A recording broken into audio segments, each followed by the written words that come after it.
പരിശുദ്ധ ഖുർആനിലെ 114 സൂറത്തുകളുണ്ട്. ഈ 114 സൂറത്തുകൾ കൂട്ടത്തിൽ സൂറത്തുൽ കൻസ് എന്നൊരു സൂറത്തുണ്ട്. കേട്ടിട്ടുണ്ടോ നിങ്ങൾ? സൂറത്തുൽ കൻസ് അതേതാ ഉസ്താദേ ആ സൂറത്ത്? ആ കൻസ് എന്ന് പറയാൻ കാരണം നിധി കുംഭം. എന്താണ് ആ പറയാൻ കാരണം എന്നറിയോ? തീർച്ചയായിട്ടും അത്രത്തോളം നിധി അടങ്ങിയ ഒരു സൂറത്താണ് ആ സൂറത്ത്. ഏതാണ് ആ സൂറത്ത് എന്ന് നമുക്കത് പഠിക്കാം. അത് ഓതിയാൽ കിട്ടുന്ന നേട്ടവും മനസ്സിലാക്കാം. ജീവിതത്തിൽ ഒരിക്കലും പല്ലുവേദന വരൂല. ഇപ്രകാരം ഒന്ന് ചെയ്താൽ മതി. നിങ്ങൾ തുമ്മിയതിനു ശേഷം ഇപ്രകാരം ഒന്ന് ചെയ്താൽ പിന്നെ ജീവിതത്തിൽ നിങ്ങൾക്ക് ഒരിക്കലും പല്ലുവേദന എന്ന് പറയുന്ന ബുദ്ധിമുട്ടുണ്ടാകൂല. അതോടൊപ്പം തന്നെ തലവേദന കൊണ്ട് ബുദ്ധിമുട്ടുന്നവരാണോ, മൈഗ്രെയിൻ കൊണ്ട് ബുദ്ധിമുട്ടുന്നവരാണോ, ഇടങ്ങേറ് പിടിച്ച തലയുടെ പ്രശ്നങ്ങളുള്ളവരാണോ, തീർച്ചയായിട്ടും പരിഹാരമുണ്ട്. ഒരു കഷ്ണം കടലാസ് മാത്രം മതി. ഒരു കഷ്ണം വെള്ളക്കടലാസ്. തീർച്ചയായിട്ടും എങ്ങനെയാണ് ചെയ്യേണ്ടത് എന്ന് പൂർണ്ണമായി നമുക്കൊന്ന് കേൾക്കാം. മറ്റുള്ളവരിലേക്കും എത്തിച്ചു കൊടുക്കുക. അള്ളാഹു തൗഫീഖ് നൽകുമാറാകട്ടെ. അസ്സലാമു അലൈക്കും വറഹ്മത്തുള്ളാഹി വബറകാതുഹു. ബിസ്മില്ലാഹി വൽഹംദുലില്ലാഹി വസ്സലാത്തു വസ്സലാമു അലാ അഷ്റഫി റസൂലില്ലാഹി. അഊദു ബികലിമാത്തില്ലാഹി തമ്മാതി മിൻ കുല്ലി ശൈത്താനിൻ വഹാമ്മ വമിൻ കുല്ലി ഐനിൻ ലാമ്മ. അള്ളാഹു നമ്മുടെ സൽക്കർമ്മങ്ങളൊക്കെ കബൂലാക്കട്ടെ. ഈ പറയുന്നതും കേൾക്കുന്നതും ഒക്കെ സ്വാലിഹായ അമലായ അള്ളാഹു സ്വീകരിക്കട്ടെ. ഹബീബ് റസൂലുള്ളാഹി സ്വല്ലല്ലാഹു അലൈഹി വസല്ലം തങ്ങളോടൊപ്പം നാളെ സ്വർഗ്ഗത്തിൽ അള്ളാഹു നമ്മയൊക്കെ ചേർക്കട്ടെ. സൂറത്തുൽ കൻസിനെ പറ്റി നിങ്ങൾ കേട്ടിട്ടുണ്ടോ? സൂറത്തുൽ കൻസ്, അതായത് കൻസ് എന്ന് പറഞ്ഞാൽ എന്താ? നിധി കുംഭത്തിനാണ് കൻസ് എന്ന് പറയാം. ദുനിയാവിലെ കൻസ് നമുക്കറിയാം. എന്ത് ചെയ്യാ? പഴയ കാലത്ത് രാജാക്കന്മാരുടെ കാലത്ത്, പ്രമാണിമാരുടെ കാലത്ത് അവരുടെ സമ്പാദ്യങ്ങൾ, സ്വർണങ്ങളും വെള്ളികളും രത്നങ്ങളും ഒക്കെ ചില ഭരണികളിലാക്കി അല്ലെങ്കിൽ വലിയ കിഴികളിലാക്കിയിട്ട് എന്ത് ചെയ്യും? നിശ്ചിത സ്ഥലത്ത് കൊണ്ട് കുഴിച്ചിടും. ഇന്ന സ്ഥലത്ത് അവർക്കറിയാം ഇന്ന സ്ഥലത്താണ്. എന്നിട്ടൊരു കാവലും വെക്കും. അവിടെ എന്തെങ്കിലും പ്രൊട്ടക്ഷൻ ഒക്കെ വെച്ചിട്ട് കുഴിച്ചിടും. എന്നാൽ പിൽക്കാലത്ത് പിന്നീട് അവർക്ക് അത് എടുക്കാൻ കഴിയാതെ വരികയും അവർ മരണപ്പെട്ടു പോവുകയൊക്കെ ചെയ്യുന്ന സമയത്ത് പിന്നീട് അത് നഷ്ടപ്പെട്ടു പോകും. അത് പിന്നെ ആരും എടുക്കൂല. പിന്നെ കുറെ നാളുകൾക്ക് ശേഷം ഇവർ കുഴിച്ചിട്ട സ്ഥലവുമായി ബന്ധപ്പെട്ട് ആരെങ്കിലും അവിടെ മണ്ണ് മാന്തുമ്പോഴോ കുഴിക്കുമ്പോഴോ ഒക്കെ ആയിരിക്കും എന്ത് ചെയ്യും? ഇത് അവർക്ക് കിട്ടുക. ഈ കുഴിക്കുന്ന ആളുകൾക്ക് കിട്ടും. ഇതിന് പറയുന്ന നിധി കിട്ടുക എന്ന് പറയും. ഒരു പ്രതീക്ഷിക്കാത്തൊരു കിട്ടലാണ് നിധി കിട്ടുക. നമ്മുടെ നാട്ടിലൊക്കെ നിധി കിട്ടിക്കഴിഞ്ഞാൽ എന്ത് ചെയ്യും? അത് ഗവൺമെന്റുമായി ബന്ധപ്പെട്ടിട്ട് എന്ത് ചെയ്യും? അത് ഗവൺമെന്റിലേക്ക് പോകും. അങ്ങനെയാണ് ചെയ്യേണ്ടതും. അപ്പോ ഈ നിധി കിട്ടുന്ന ആളുകൾക്ക് വലിയ സന്തോഷമാണ്. അവർക്കൊരു വിഹിതം അതിനകത്ത് നിന്ന് കിട്ടും. അവർക്ക് കിട്ടിയത് കൊണ്ട്, അവരുടെ സ്ഥലത്ത് നിന്ന് അത് കണ്ടെടുത്തത് കൊണ്ട് ഒരു നിശ്ചിത വിഹിതം എന്ത് ചെയ്യും? അവർക്കും കിട്ടും. അവർക്കൊരു സന്തോഷമാണല്ലോ. ഇത് ദുനിയാവിലെ നിധിയാണ് എങ്കിൽ അള്ളാഹുവിന്റെ നിധി എത്ര ഉണ്ടാകും? ദുനിയാവിലെ നിധി കുറച്ചല്ലേ ഉള്ളൂ, കുറഞ്ഞതല്ലേ ഉള്ളൂ. റബ്ബിന്റെ നിധിയോ ഒരുപാടുണ്ട്. മഹാന്മാർ പഠിപ്പിക്കുകയാണ്, അള്ളാഹുവിന്റെ കുർസി, സിംഹാസനത്തിന്റെ ചുവടിൽ നിധി കുംഭങ്ങളുടെ കൂമ്പാരമുണ്ട്. നിധി കുംഭങ്ങളുടെ വലിയ നിധികളുടെ കൂമ്പാരമുണ്ട്. ആ നിധി കുംഭങ്ങളിൽ നിന്നും അവതരിച്ച അക്കൂട്ടത്തിൽപ്പെട്ട ഒരു സൂറത്താണ് സൂറത്തുൽ കൻസ്. അതേതാ സൂറത്ത്? സൂറത്തുൽ കൻസ്. സൂറത്തുൽ നമ്മൾ 114 സൂറത്തുകൾ ഇങ്ങനെ എണ്ണി നോക്കിയാൽ സൂറത്തുൽ കൻസ് എന്നൊരു സൂറത്ത് കാണും. സൂറത്തുൽ ഖസസ് ഉണ്ട്. കൻസ് കേട്ടിട്ടില്ലല്ലോ ഉസ്താദേ? നമ്മൾ നമുക്ക് അറിയുന്ന സൂറത്താണ് സൂറത്തുൽ ഫാത്തിഹ. സൂറത്തുൽ ഫാത്തിഹയുടെ മറ്റൊരു പേരാണ് സൂറത്തുൽ കൻസ്. അതുപോലെ തന്നെ സൂറത്തുൽ ശിഫാ എന്ന്, സൂറത്തുൽ വാഫിയ എന്ന്, സൂറത്തുൽ കാഫിയ എന്ന്, സൂറത്തു സബഉൽ മസാനി എന്ന് ഒരുപാട് നാമങ്ങൾ മഹാന്മാർ പഠിപ്പിച്ചതായി കാണാം സൂറത്തുൽ ഫാത്തിഹയ്ക്ക്. എന്താണ് ഇത് പറയാനുള്ള കാരണം? സൂറത്തുൽ കൻസ്, ഈ നിധി കുംഭങ്ങളുടെ കൂട്ടത്തിൽ നിന്ന് വന്ന ഈ സൂറത്തിന് നിധിയേക്കാൾ പവറുണ്ട്.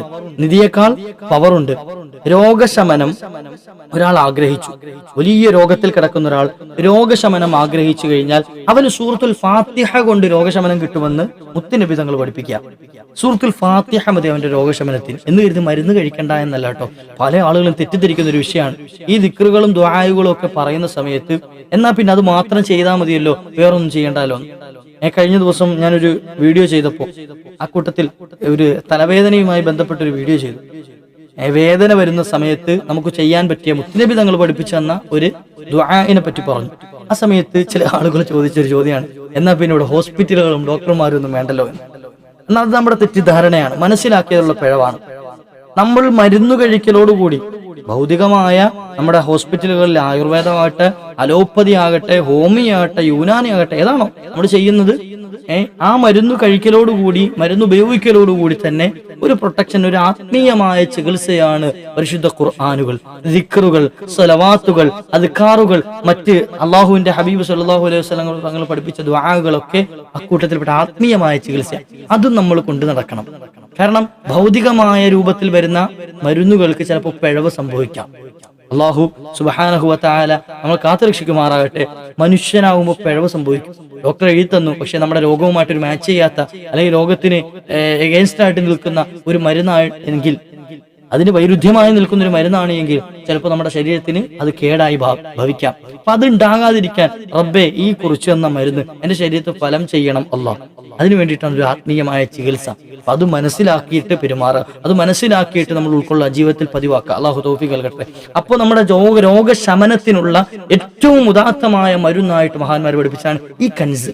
അക്കൂട്ടത്തിൽപ്പെട്ട നിധിയുടെ കൂട്ടത്തിൽപ്പെട്ട ഒരു നിധിയാണ് നമ്മുടെ രോഗം ശമനം ലഭിക്കാൻ. കുറച്ച് രോഗശമനത്തിനുള്ള ടിപ്സുകൾ ഫാത്തിഹയുടെ നമുക്കൊന്ന് മനസ്സിലാക്കിയാലോ. പല്ലുവേദനയുള്ള ആളുകളുണ്ടല്ലോ, പല ആളുകൾക്കും, കൂടുതൽ സ്ത്രീകൾക്കാണ് ഉണ്ടാകല്. സ്ത്രീകൾക്ക് അധികമായിട്ടുണ്ടാകുന്ന ഒരു അസുഖമാണ് എന്ത്? പല്ലുവേദന.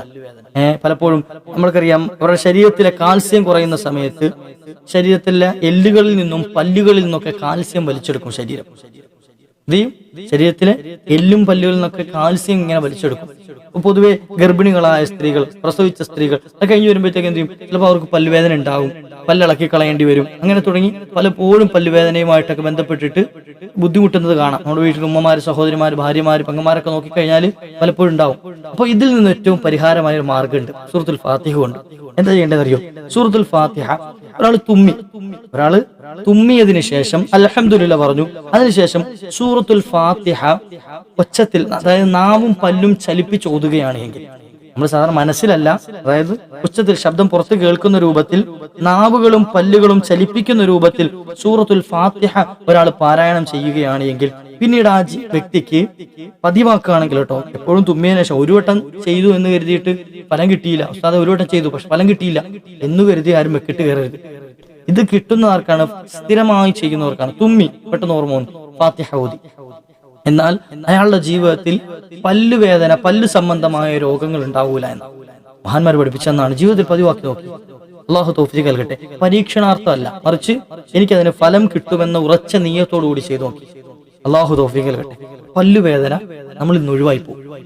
കാരണം പല്ലുവേദനയൊക്കെ വരുന്ന രാത്രി കിടന്നുറങ്ങാൻ കഴിയും, ബുദ്ധിമുട്ട്. കഴിഞ്ഞ ദിവസം ഒരു തലവേദന വന്നിട്ട് രാത്രി ഉറക്കം തന്നെ നഷ്ടപ്പെട്ടു പോയി. തലവേദന വന്ന് വല്ലാതെ ബുദ്ധിമുട്ടായി പോയി. അപ്പൊ പല്ലുവേദനയൊക്കെ വന്നാലുള്ള അവസ്ഥ വലിയ ഇടങ്ങേറാണ്. അപ്പൊ അതുകൊണ്ട് തന്നെ അത് അനുഭവിച്ചവർക്കറിയാം, പല്ലുവേദന വരുന്നവർക്ക് അതിന്റെ ബുദ്ധിമുട്ട് അറിയുള്ളൂ. അപ്പൊ അതുകൊണ്ട് തന്നെ നിങ്ങൾ ചെയ്തു നോക്കുക. അള്ളാഹു തൗഫീഖ് നൽകുമാറാകട്ടെ. അള്ളാഹു നമുക്ക് രോഗശമനം നൽകുമാറാകട്ടെ. ഇനിയും അതിന്റെ കൂട്ടത്തിൽപ്പെട്ടാണ് തലവേദന. മൈഗ്രെയിൻ പോലെയുള്ള ബുദ്ധിമുട്ടുള്ളവരുണ്ടോ കൂട്ടത്തിൽ?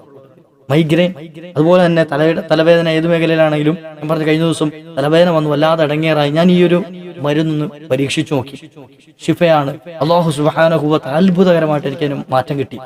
ഞാൻ ഇത് അറിഞ്ഞതിന് ശേഷം ചെയ്തു നോക്കിയപ്പോൾ നമുക്ക് ചെയ്താൽ ഫലം കിട്ടുമെന്ന് 100% വിശ്വാസത്തോടു കൂടി ചെയ്തു നോക്കിയാൽ അള്ളാഹു ഫലം തരും. അള്ളാഹു നമുക്ക് അതിനുള്ള ഫലം നൽകും. കാരണം ഈ ചോദിക്കുന്ന റബ്ബിന്റെ വചനങ്ങളാണ്. ഒരാൾ തലവേദനയുള്ള സമയത്ത്, ഒരാൾക്ക് തലവേദന അനുഭവപ്പെടുമ്പോൾ, ആണാകട്ടെ പെണ്ണാകട്ടെ, സൂറത്തുൽ ഫാത്തിഹ ഒരു കഷ്ണം പേപ്പറിൽ എഴുതി, ഫാത്തിഹ സൂറത്ത് ഒരു കഷ്ണം പേപ്പറിൽ സ്വന്തമായിട്ട് എഴുതാൻ പറ്റൂല എങ്കിൽ മറ്റുള്ളവരെ കൊണ്ട് എഴുതിച്ചാൽ മതി. ഇപ്പൊ ചിലപ്പോൾ അതിനും ചോദ്യം വരും, അതെ തലവേദന എടുത്തിരിക്കുമ്പോ എങ്ങനെയാണ് ഈ ഫാത്തിഹ എഴുതാന്ന്? ബേജാറാകണ്ട, ഒരാളെ കൊണ്ട് എഴുതിച്ചാൽ മതി.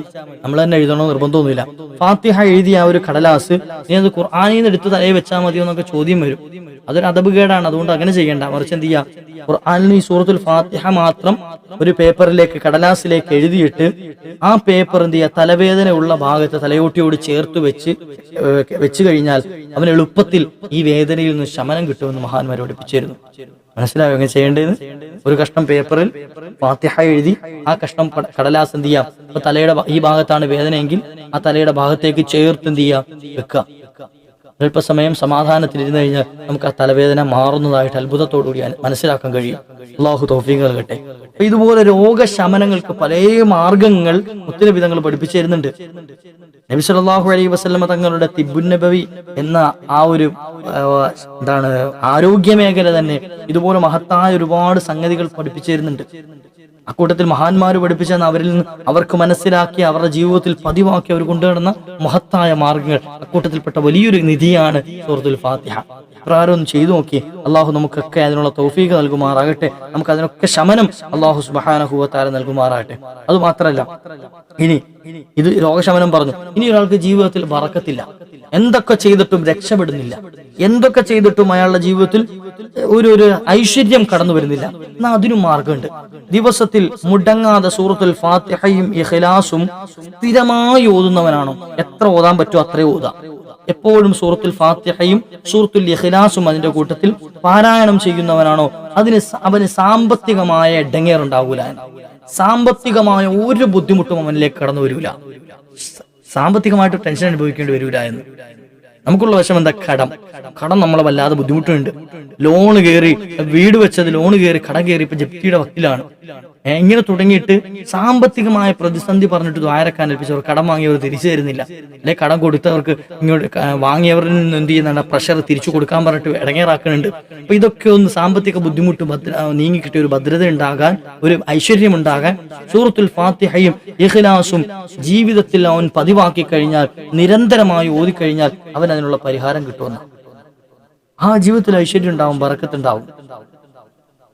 മഹാന്മാർ പഠിപ്പിച്ചതായി കാണാം, വിഷം തീണ്ടിയ ആൾ, ശരീരത്തിൽ വിഷം തീണ്ടിയ ആൾ, ആ വിഷം മുക്തി നേടാൻ, അതിൽ നിന്നും രക്ഷപ്പെടാൻ സൂറത്തുൽ ഫാത്തിഹ ഓതി മന്ത്രിച്ചാൽ അവന് രക്ഷ കിട്ടുമെന്ന് മഹാന്മാർ പഠിപ്പിച്ചതായി കാണാം. മനസ്സിലായോ? എന്ന് കരുതിയിട്ട് പാമ്പ് കുത്തിയ ഒരാള് അവിടെ നിന്ന് ഫാത്തിഹ ഓതിക്കൊണ്ടിരിക്കാന്നല്ല എന്റെ അർത്ഥം. പക്ഷെ എന്ത് ചെയ്യാ, പെട്ടെന്ന് തന്നെ അയാൾക്ക് വൈദ്യ ചികിത്സ നൽകുന്നതോടൊപ്പം തന്നെ ഫാത്തിഹ ഓതി മന്ത്രിച്ചാൽ പെട്ടെന്ന് അതിന് ശമനം ലഭിക്കാൻ കാരണമായി തീരും, പെട്ടെന്ന് ശമനം കിട്ടാൻ കാരണമായി തീരും. അള്ളാഹു തൗഫീഖ് നൽകും. എത്രയോ മഹാന്മാരുടെ ചരിത്രം പറയാനുണ്ട്, എത്രയോ മഹത്തുക്കളുടെ ചരിത്രം പറയാനുണ്ട്. മഹാന്മാരുടെ ജീവിതത്തിൽ കൊണ്ടു നടന്നതുകൊണ്ട് കൊത്തിയ പാമ്പ് പോലും മരണപ്പെട്ടു പോയ, ചത്തുപോയ ചരിത്രങ്ങൾ നമുക്ക് പറയാനുണ്ട്. വാഴക്കാട് ഉസ്താദിന്റെയൊക്കെ ചരിത്രം അതിൽ വലിയ മഹത്വമുള്ളൊരു ചരിത്രം, വലിയ പ്രസിദ്ധമായ ഒരു ചരിത്രം തന്നെ നമുക്ക് കേൾക്കാനുണ്ട്. അള്ളാഹുരുടെ ബർക്കത്തുണ്ടൊക്കെ നമുക്ക് നന്നാക്കി തരുമാറാകട്ടെ. നമ്മുടെ കാര്യങ്ങളൊക്കെ അള്ളാഹു ഏറ്റെടുത്ത് തരുമാറാകട്ടെ.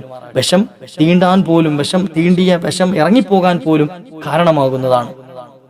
പനി ബാധിച്ച് ബുദ്ധിമുട്ടുന്ന ഒരാൾ, ശാരീരികമായ അസ്വസ്ഥത ബാധിച്ച് പനി കൊണ്ട് വിഷമിക്കുന്ന ഒരാൾ, പനിയിൽ നിന്ന് മുക്തി കിട്ടാതെ ഇപ്പോൾ പനിയൊക്കെ വന്നാൽ ചിലപ്പോൾ 7, 8, 9, 10 ഒക്കെ ദിവസം അഡ്മിറ്റായി കിടക്കേണ്ട അവസ്ഥ തന്നെ വരുന്നുണ്ട്.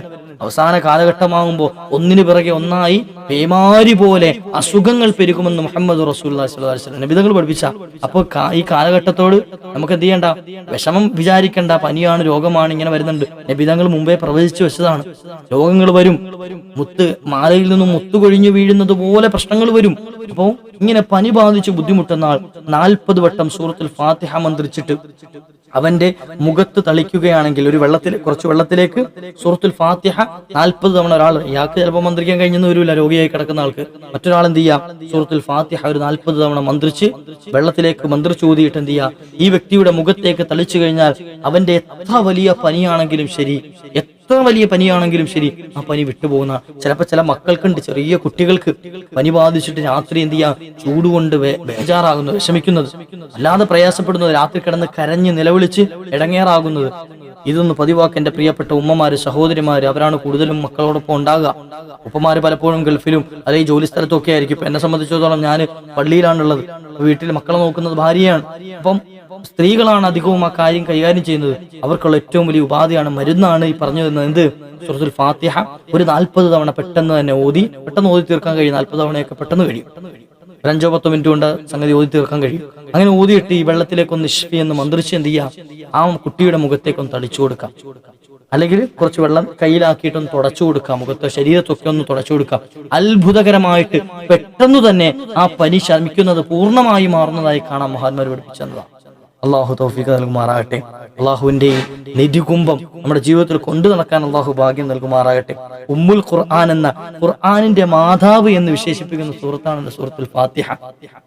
ഓതാൻ പഠിക്കണം, കൃത്യമായി ഓതാൻ പഠിക്കണം. സൂറത്തുൽ ഫാത്തിഹ എങ്ങനെങ്കിലും ഓതി തീർക്കലല്ല. നിസ്കാരത്തിൽ കൃത്യമായിട്ട് ഓതിയിട്ടില്ല എങ്കിൽ നമ്മുടെ നിസ്കാരം ബാത്തിലായി പോകും.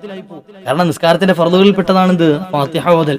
ആ ഫാത്തിഹ ക്ലിയർ ആയിട്ടില്ല എങ്കിൽ എന്ത് ചെയ്യും, നമ്മുടെ നിസ്കാരം തന്നെ ബാത്തിലായി പോകും. ഫാത്തിഹ പാരായണം ചെയ്ത് നിങ്ങൾ റബ്ബിനോട് എന്തു ചോദിച്ചാലും അത് അള്ളാഹു നൽകുന്നതാണ് എന്ന് ഹബീബ് റസൂലുള്ളാഹി സ്വല്ലല്ലാഹു അലൈഹി വസല്ലം തങ്ങൾ പഠിപ്പിച്ചത് മഹാനായ ഇമാം മുസ്ലിം തങ്ങൾ ഉദ്ധരിക്കുന്നുണ്ട്. മുസ്ലിം റിപ്പോർട്ട് ചെയ്ത ഹദീസിലുണ്ട്, ഫാത്തിഹ ഓതിയിട്ട് നിങ്ങൾ റബ്ബിനോട് എന്ത് ചോദിച്ചോ അള്ളാഹു നിങ്ങൾക്ക് അതിനുള്ള ഉത്തരം നൽകുമെന്ന്. സൂറത്തുൽ ഫാത്തിഹ എല്ലാ ഫർദ് നിസ്കാരങ്ങൾക്ക് ശേഷവും 20 തവണ ഒരാൾ ഓതുകയാണെങ്കിൽ, ഈ സൂറത്തുൽ ഫാത്തിഹ എല്ലാ ദിവസവും എല്ലാ നിസ്കാരങ്ങൾക്ക് ശേഷം 20 തവണ, എല്ലാ നിസ്കാരങ്ങൾക്ക് ശേഷം ളുഹറിനും അസ്റിനും ഇശാഇനും മഗ്രിബിനും ഒക്കെ ശേഷം 20 തവണ മുടങ്ങാതെ ഓതുകയാണെങ്കിൽ ടോട്ടൽ ആകുമ്പോൾ എത്ര ആവും? 100 എണ്ണമാവും. അപ്പോൾ ഒരു ദിവസം 100 ഫാത്തിഹ നമുക്ക് ഓതാൻ കഴിയും. കുറഞ്ഞ സമയം മതി. ഫാത്തിഹ സൂറത്ത് നമുക്ക് കാണാൻ അറിയുന്നതാണ്.